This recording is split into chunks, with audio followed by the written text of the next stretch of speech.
The night of her deflowering comes more quickly than expected, and Sayuri behaves perfectly through it.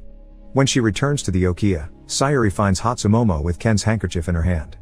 She intends to burn it, so Sayuri jumps on her to stop her, bumping into a lamp in the process and starting a fire.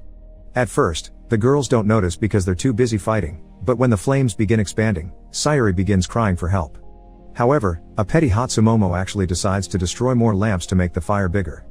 Hatsumomo escapes the Okiya after that, leaving Sayuri as the house's geisha.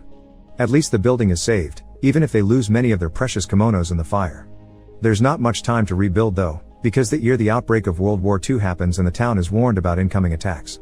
Most people are leaving for Osaka, but Ken knows that is the next target, so with Nobu's approval and resources, he relocates the geishas to safe spaces. Mama is sent to Kameyaka as a nurse's aide, and Sayuri is sent to the hills to work for a kimono maker.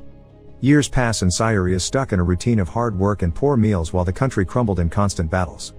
It isn't until the war ends that Nobu comes to see her with some news.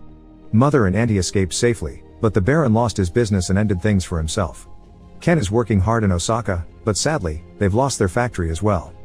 Nobu wants to start rebuilding and soon he'll be meeting with an American colonel that has the power to grant them a good contract.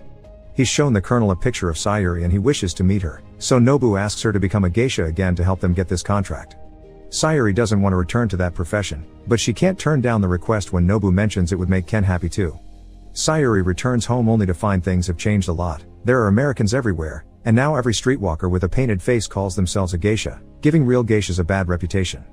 When visiting Mama, Sayuri discovers war has changed her as well. She's tired and heartbroken over having lost the Baron, who she had feelings for.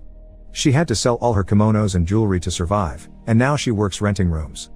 But after Sayuri begs for her help, Mama accepts to join her next appointment by wearing the one kimono she did keep, a memory